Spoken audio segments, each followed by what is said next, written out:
Polisi menggiring Febri Arifin alias Jamet, 31, yang membunuh ibu dan anak di Tambora, Jakarta Barat lalu jasadnya dibuang ke toren air.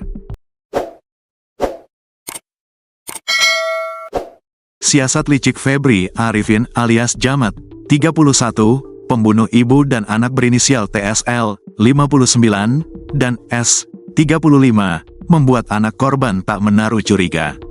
Bahkan, anak bungsu TSL yakni Roni, 30, memperbolehkan Jamet tetap berada di rumahnya pada Sabtu, tanggal 1 Maret tahun 2025, petang atau beberapa jam setelah ibu dan kakaknya dihabisi oleh pelaku.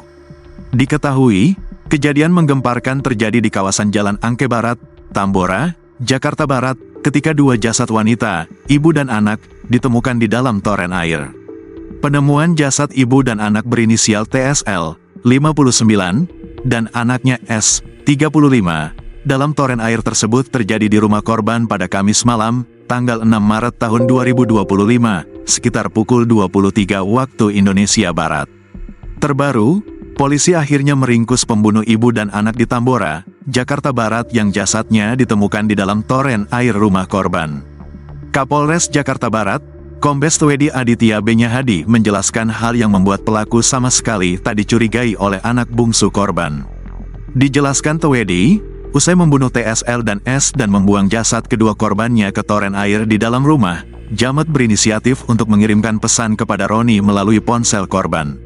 Sebelum pelapor, Roni, pulang ke rumah, pelaku sempat menggunakan handphone milik korban pertama, TSL, menghubungi pelapor atas nama Roni menyampaikan bahwa di rumah sedang ada tukang listrik, karena di rumah sedang ada gangguan listrik, lampunya mati. Jadi kondisi rumah lampunya dimatikan, ujar Twedi saat merilis kasus tersebut di Polres Jakarta Barat, Kamis, tanggal 13 Maret tahun 2025. Karenanya, pada saat Roni tiba di rumah pada Sabtu petang, ia tak curiga terhadap sosok pelaku yang ada di rumahnya. Terlebih, pelaku saat itu mengatakan bahwa ibu dan kakak korban sedang keluar rumah tak lama sebelum Roni datang. Pada saat itu, Roni bertemu dengan pelaku namun tidak mengenali, karena kondisinya saat itu rumahnya gelap dan pelaku menggunakan masker, kata Twedi. Roni yang sama sekali tak menaruh curiga terhadap pelaku kemudian keluar rumah pada Sabtu sekira pukul 19 waktu Indonesia Barat dan meninggalkan pelaku seorang diri karena mengira tengah memperbaiki listrik.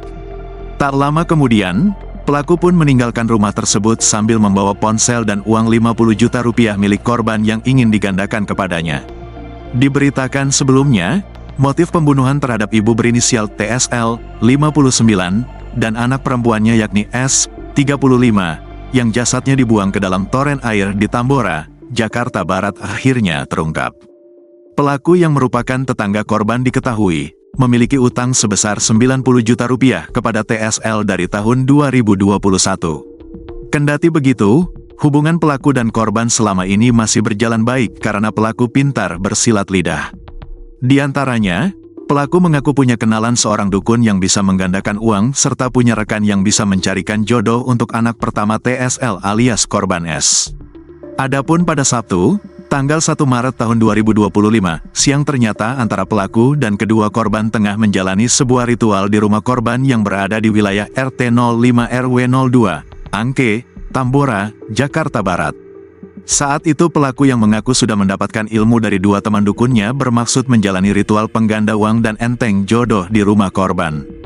Terhadap korban TSL, pelaku memimpin ritual penggandaan uang di dalam rumah.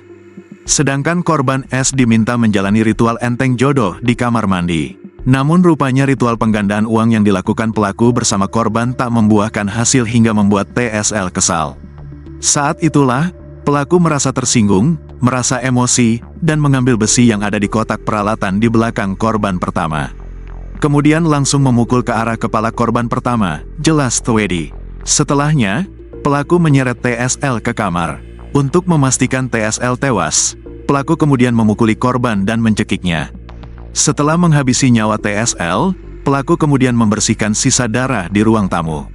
Bahkan, pelaku masih sempat merokok sekira 15 menit sambil mencari cara untuk menutupi kejahatannya.